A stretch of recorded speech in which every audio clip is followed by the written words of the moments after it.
Bismillahirrahmanirrahim. Assalamu alaikum dear class. I am Asif Iqbal Bhatti and you are watching Idea Physics.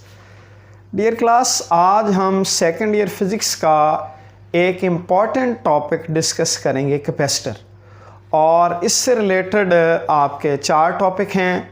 Capacitor आप पढ़ेंगे, फिर आप parallel plate capacitor की capacitance देखेंगे, उसके बाद हम चार्जिंग एंड डिस्चार्जिंग देखेंगे और energy stored in a capacitor. तो ये लगभग चार टॉपिक बन जाते हैं। तो आप इस कैपेसिटर को गौर से देखिए ज़रा, इसको समझना ज़रूरी है ताकि आने वाले टॉपिक्स में आपको आसानी हो। तो कैपेसिटर का जो पुराना नाम है, ओल्ड टर्मिनोलॉजी में इसको कंडेंसर भी कहते हैं। कंडेंसर आजकल मिस्त्री मैकेनिक वगैरह बाद दफ़ा वो इस लफ्ज़ को यूज़ करते भी हैं, कंडेंसर को। तो कंडेंसर मतलब कैपेसिटर। तो क्लास जब आपने कैपेसिटर याद करना है तो इसके लिए ये देखिए, मैंने एक अपने से ही लफ्ज़ बनाया हुआ है, EESS। ये ऐसे ही है, खुद साख्ता सा, बस आपको याद करवाने का एक ट्रिक कह लें, EESS। अब EESS क्या है? Electrical energy stored and suddenly supplied. मैं लिख देता हूं, electrical energy stored and suddenly supplied. ये कोई फार्मूला नहीं है, बस आपको याद करवाने के लिए। EESS आप 2-3 दफ़ा कहेंगे, याद हो जाएगा। Electrical energy stored and supplied suddenly, या सडनली सप्लाइड। कैपेसिटर एक ऐसा आला है, एक ऐसा डिवाइस है जो इलेक्ट्रिकल एनर्जी को आहिस्ता आहिस्ता स्टोर करेगा और फिर उसे सडनली सप्लाई कर देगा। It stores electrical energy and then it will supply that stored energy at once, suddenly। तो देखिए मसलन ये मेरे पास एक बीकर है, मान लीजिए ये फ़र्ज़ किया इसके अंदर ये पानी है, ये पानी, यहाँ से मैं एक छोटा सा सुराख कर देता हूँ, ये देखें। तो ये पानी इस सुराख से निकलना शुरू हो जाएगा। यहाँ पे एक और होल कर देता हूँ, ये पानी यहाँ से भी शुरू हो जाएगा। यहाँ से कर देता हूँ, ये पानी यहाँ से निकलना शुरू हो जाएगा, आहिस्ता आहिस्ता निकलेगा। लेकिन कैपेसिटर का कंसेप्ट समझने के लिए उसको आहिस्ता आहिस्ता की बजाय हमने सडनली यहाँ से ये पानी को निकालना है। तो ये देखिए, अगर मैं ये वाला सारा ये बॉटम यहाँ से ब्रेक कर दूँ, ये देखिए ये मैंने ब्रेक कर दिया, तो आपने देखा कि जो पानी बिल्कुल आहिस्ता आहिस्ता निकल रहा था, अब ये सारा बड़ी तेज़ी के साथ और सारे का सारा फ़ौरन निकल जाएगा। तो कैपेसिटर का भी बेसिकली यही काम है, ये इलेक्ट्रिकल एनर्जी को स्टोर करता है in the form of charges. ये चार्जेस की फॉर्म में इलेक्ट्रिकल एनर्जी को स्टोर करता है और फिर जब हमें ज़रूरत होती है तो हमें वो सारी की सारी एनर्जी एट वंस प्रोवाइड कर देता है। डियर क्लास, आपने देखा होगा कैमरा फ्लैश, हालांकि वो जो उसमें सेल डलता है वो 4 या 5 वोल्ट का होता है, लेकिन जब आप फ्लैश ऑन करते हैं तो वो it requires a very high voltage and it produces a very high current. तो वो हाई वोल्टेज और हाई करंट दरअसल वो कैपेसिटर की वजह से ही है। आपने फ्लैश ऑन किया, आप बार बार सडनली फ्लैश ऑन करेंगे तो वो नहीं वर्किंग होगी। आपने एक दफ़ा फ्लैश ऑन किया, then you have to wait for a while, थोड़ी देर के बाद अगला फ्लैश ऑन होगा, थोड़ी देर के बाद अगला फ्लैश ऑन होगा। वजह यही है कि वो एनर्जी स्टोर करता है, फिर हमें एनर्जी प्रोवाइड कर देता है। एनर्जी स्टोर करता है, फिर हमें एनर्जी प्रोवाइड करता है एट वंस, सडनली। इसी तरह आजकल चूँकि गर्मियों का मौसम है तो आप देखते हैं कि बाज़ दफ़ा आपने बटन को ऑन किया, आपने स्विच को ऑन किया, लेकिन जो आपका फ़ैन है, जो पंखा है, वो चलना शुरू नहीं हुआ। आप बाज़ दफ़ा क्या करते हैं, आमतौर पे ये पेडिस्टल फैन आप या छत वाला पंखा, आप छड़ी लेके लो अपना कोई लकड़ी की छड़ी लेके आप उसको हिलाते हैं, ऐसे इनिशियल टार्क प्रोवाइड करवाते हैं आप। जैसे ही आप इनिशियल टार्क देते हैं वो पंखा चलना शुरू हो जाता है और वो फिर चलता रहता है। जब वो स्मूथली चल पड़ता है तो फिर वो रुकता नहीं है, चलता ही रहता है। यही काम कैपेसिटर का है। कैपेसिटर जो है वो इनिशियल टार्क प्रोवाइड करवाता है, इनिशियली उसको पुश करता है। जैसे वो इनिशियल उसको हाई अमाउंट में एनर्जी प्रोवाइड करता है तो वो फिर पंखा या वो इलेक्ट्रिकल अप्लायंस स्टार्ट हो जाती है and then it works smoothly, फिर वो आराम से अपना काम जारी रखती है। अब सवाल ये पैदा होता है कि जो इलेक्ट्रिकल एनर्जी है, ये कैपेसिटर जो है इलेक्ट्रिकल एनर्जी स्टोर करता है in the form of electrical charges. ये इलेक्ट्रिकल चार्जेस की फॉर्म में एनर्जी को स्टोर करता है। जैसे मान लीजिए ये एक पॉजिटिव चार्ज है, यहाँ से ये इलेक्ट्रिक फील्ड निकल रहा है, तो इसके पास जब मैं कोई पॉजिटिव या नेगेटिव, जब पॉजिटिव चार्ज लाऊंगा ये इसको रिपेल करेगा।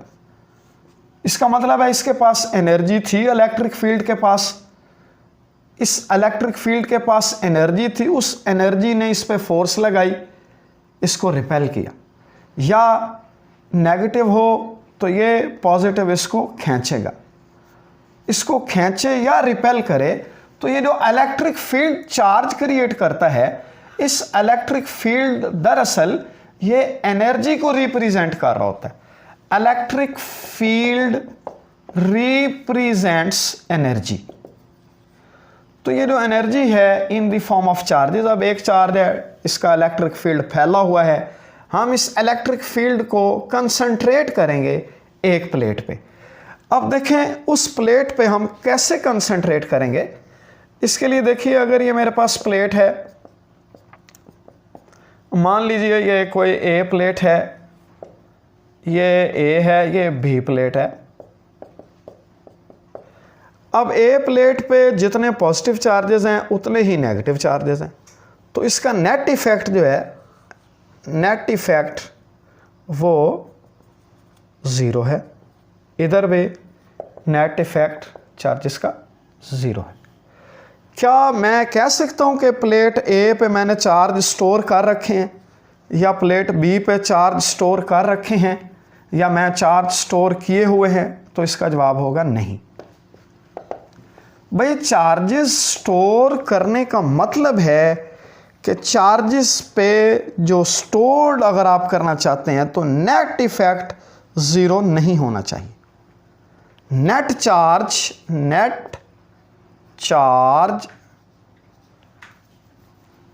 ज़ीरो नहीं होगा। जब नेट चार्ज एक प्लेट पे ज़ीरो नहीं होगा, एक्स्ट्रा चार्जेस आ जाएगा। नेट चार्ज ज़ीरो ना होने का मतलब है कि या तो पॉजिटिव ज़्यादा आ जाएंगे या नेगेटिव ज़्यादा आ जाएंगे। नेट चार्ज ज़ीरो नहीं होगा, उसको हम कहेंगे हमने यहाँ पर चार्जेस को स्टोर कर दिया है। इसी तरह इधर भी अगर नेट चार्ज ज़ीरो नहीं होगा, नेट चार्ज ज़ीरो नहीं होगा, तो फिर हम कहेंगे कि हमने इस प्लेट पे चार्जेस स्टोर कर दिए हैं। अब हम इधर और इधर इन दो प्लेट्स पे आमतौर पे हमने इस टॉपिक में पैरेलल प्लेट कैपेसिटर लेना है, और ये जो कैपेसिटर है दरअसल ये दो कंडक्टिंग प्लेट्स हैं, सिंपली दो कंडक्टर हैं। इन दो कंडक्टर्स को अब मैं चार्ज स्टोर करूँगा। चार्ज कैसे स्टोर करूँगा? एक बैटरी प्रोवाइड करूँगा। इसी तरह एनर्जी स्टोर करने का क्या मतलब है? जैसे चार्ज स्टोर करने का मतलब है कि नेट चार्ज ज़ीरो नहीं है, एनर्जी स्टोर करने का मतलब है कि हम इस एनर्जी से मुफीद काम ले सकें। एनर्जी स्टोर करने का मतलब है हम एनर्जी को यूटिलाइज कर सकें।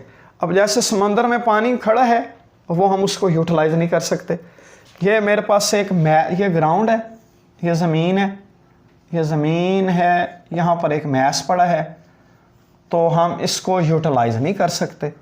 हाँ, हम इस पे वर्क डन करें, इसको हाइट पे ले जाएं, ये हाइट पे चला गया। अब यहाँ से इसको फेंकें तो ये हम यूज़फुल वर्क करवा रहे हैं।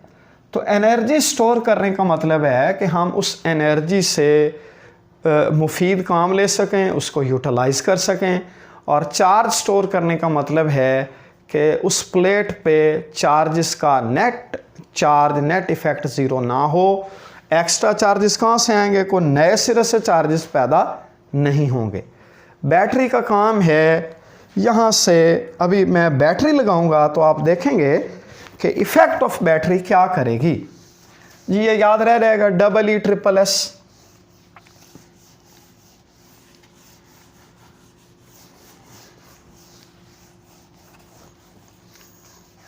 जी डियर क्लास, अब देखिए ये मैंने लगा दी, एक प्लेट ले ली,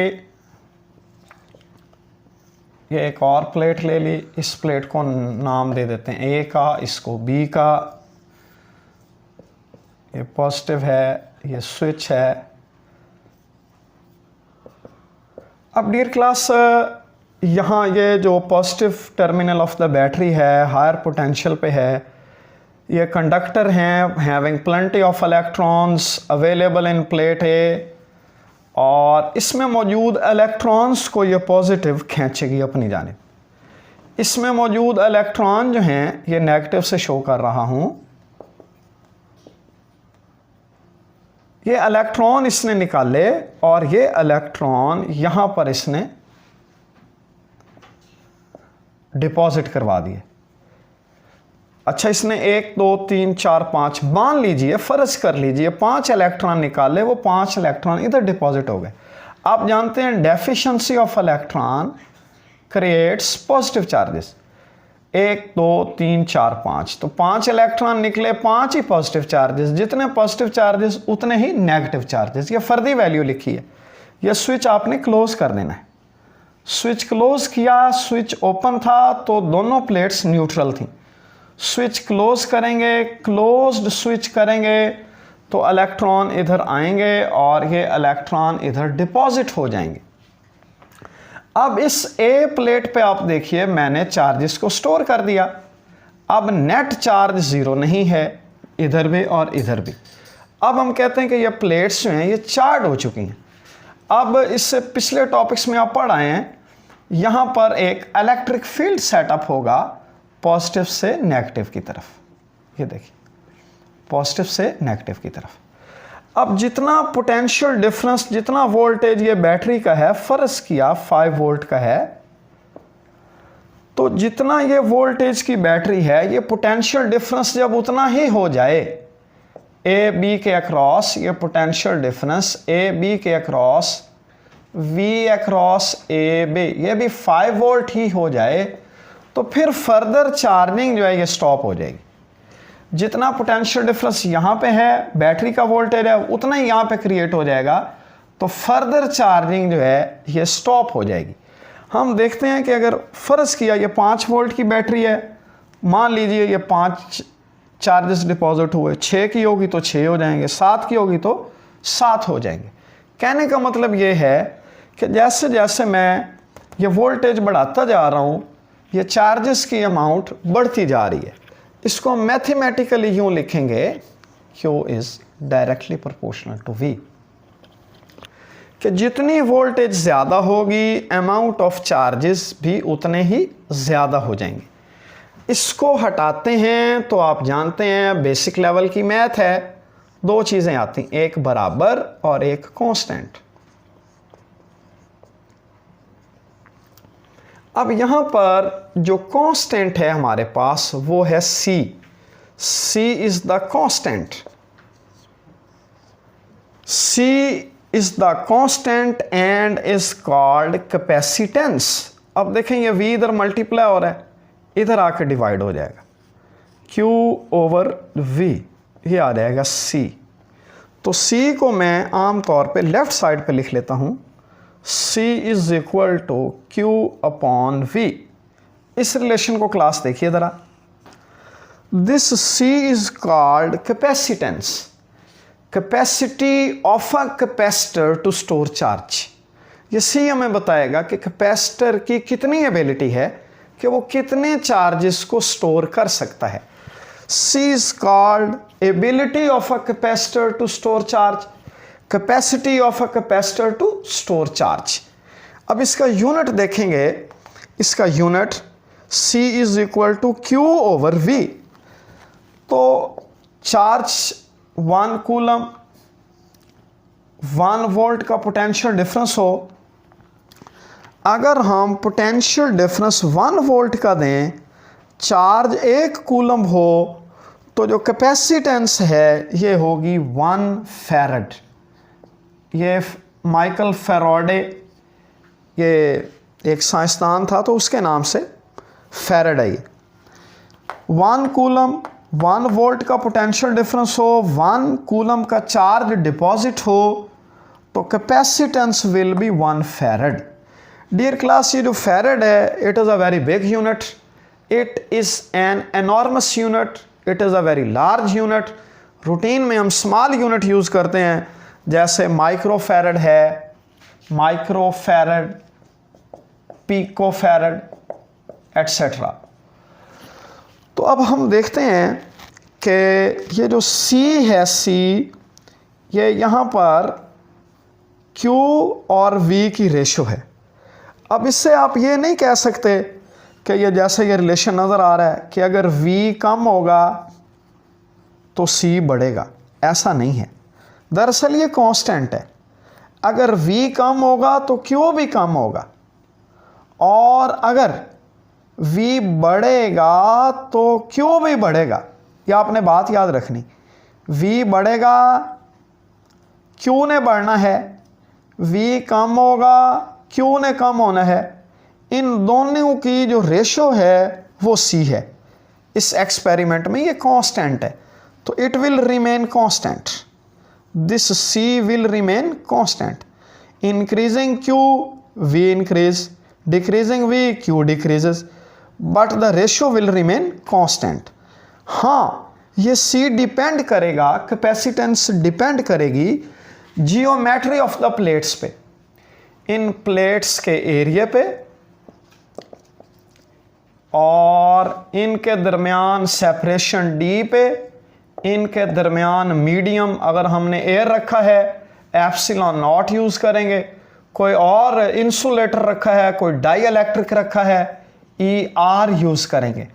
और ये भी आपने याद रखना है कि ये distance should be very small as compare to the size of the plates.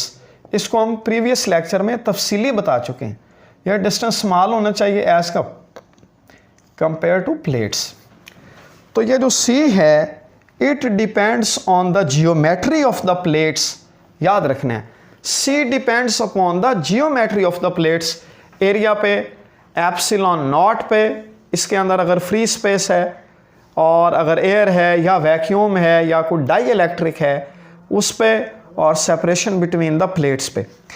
इससे जो अगला टॉपिक आ रहा है उसमें हम इसको तफसीली बयान करेंगे, ये कैपेसिटेंस का जो रिलेशन आ रहा है।